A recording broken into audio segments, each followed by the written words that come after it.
السلام علیکم ورحمۃ اللہ وبرکاتہ۔ معزز ناظرین، مہمانوں کے حقوق سے متعلق بات چل رہی ہے۔ آج کے اس ویڈیو میں مہمانوں کے حقوق میں سے ایک حق یہ ہے کہ جب وہ آئیں اور قیام کریں اور واپس ہوتے رہیں تو اس وقت میں ہمیں چاہیے کہ ہم ان کو گھر کے باہر تک رخصت کرنے کے لیے آئیں۔ آج سے کچھ سال پہلے، یعنی 15 سال 16 سال پہلے یہ ماحول دیکھا جاتا تھا، اور آج بھی دیندار گھرانوں کے اندر یہ ماحول ہے کہ جب کوئی مہمان آتا ہے تو ایسی صورت میں ان کو رخصت کرنے کے لیے لوگ، گاؤں میں اگر کوئی مہمان آتا تو گھر سے لے کر بس اسٹینڈ تک میزبان ان کو رخصت کرنے آتے۔ خواتین کچھ راستے تک آ جاتی اور اس کے بعد میں پھر وہاں سے میزبان بس اسٹینڈ تک ان کو رخصت کرنے کے لیے آتے، اور ایک عجیب ماحول اور محبتیں اس وقت میں دکھائی دیا کرتی تھی۔ آج بھی بڑے گھرانوں میں اور دیندار گھرانوں کے اندر یہ بات دیکھی جاتی ہے کہ جب ان کے ہاں کوئی مہمان آتے ہیں تو وہ ان کو رخصت کرنے آتے ہیں گیٹ تک، دروازے تک، اور یہ نبی کریم صلی اللہ علیہ وسلم کی سنت ہے۔ آپ صلی اللہ علیہ وسلم نے، ابن ماجہ کی روایت ہے جس میں فرمایا کہ سنت میں سے یہ بات ہے کہ آدمی اپنے مہمان کے ساتھ گھر کے دروازے تک جائے۔ آج ہمارے معاشرے کے اندر جو سنتوں سے دوری اختیار کی جا رہی ہے، تلخیاں، نفرتیں بہت عام ہو چکی ہیں۔ پہلے تو دور دور کے رشتہ داروں تک کے درمیان آپسی محبت تھی،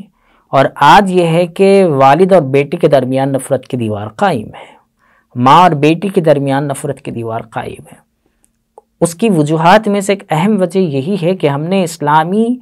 نظام اور اسلامی طرز زندگی کو اپنانا چھوڑ دیا، جس کی وجہ سے تلخیاں بڑھ رہی ہے۔ آج ہمارے گھر بھی مہمان آتے ہیں، لیکن ہم ایک تو آنے پر ہی چہرے پر جو ہے پیشانی پر شکن آ جاتی ہے، چہرہ اتر جاتا ہے،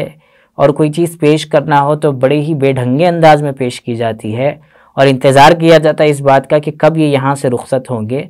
اب یہ تمام سلسلہ شروع سے ہی ہو رہا ہے تو کہاں اس بات کا موقع آئے گا اور کب اس کی توفیق ملے گی کہ انہیں گھر کے باہر تک رخصت کرنے جایا جائے، جبکہ یہ سنت ہے۔ اس لیے ہمیں چاہیے کہ ہم ان کو رخصت کرنے کا اہتمام کریں، ایک ایک سنت کو اپناتے رہیں زندگی میں، یقیناً محبتوں میں اضافہ ہوگا اور اطمینان نصیب ہوگا دلوں کو۔ اسی کے ساتھ ایک بات یہ بھی یاد رکھنی چاہیے کہ مہمان جب آئیں تو ان سے دعا کی درخواست کرانی چاہیے۔ جب وہ رخصت ہوتے رہیں تو ان سے دعا کی درخواست کرانی چاہیے، اس لیے کہ مہمان یہ اللہ کا بھیجا ہوا ایک انعام ہے، اور اللہ تعالیٰ کی طرف سے رحمت اور کرم کا معاملہ ہے کہ ہم نے ان کی خدمت کی اور اس کے نتیجے میں ہمیں اجر و ثواب مل رہا ہے۔ اگر مہمان نہیں آتا تو ایسی صورت میں ہم اجر و ثواب سے ممکن ہے کہ محروم ہوتے، اور اللہ تعالیٰ نے بھیج کر ہم پر کرم کیا کہ ہمیں کچھ نیکیاں کمانے کا موقع دیا، تو یہ ایک احترام اور ایک رحمت کا ذریعہ ہے۔ اسی لیے فرمایا گیا کہ جب مہمان رخصت ہوتے رہے تو ان سے دعا کی درخواست کرانی چاہیے، اور کوئی بزرگ مہمان ہے، کوئی متقی بندہ ہے تو اس سے تو یقیناً بطور ایک خاص دعا کا اہتمام کرانا چاہیے، گزارش کرنی چاہیے۔ حضرت ام سلیم رضی اللہ عنہ، جو حضرت انس بن مالک رضی اللہ عنہ کی والدہ ہیں، ان کے بارے میں آتا ہے کہ جب نبی کریم صلی اللہ علیہ وسلم ان کے گھر گئے اور مہمان ہوئے اور رخصت ہوتے رہے تو انہوں نے اپنے بیٹے کے سلسلے میں درخواست کی، دعا کی کہ اللہ کے رسول صلی اللہ علیہ وسلم میرے بیٹے انس کے سلسلے میں دعا فرما دیجئے۔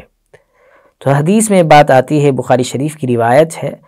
حدیث نمبر 1982، اس میں آپ صلی اللہ علیہ وسلم نے ان کو دعا دی، اور دعا کے جملے یہ تھے جس کا ترجمہ یہ ہے: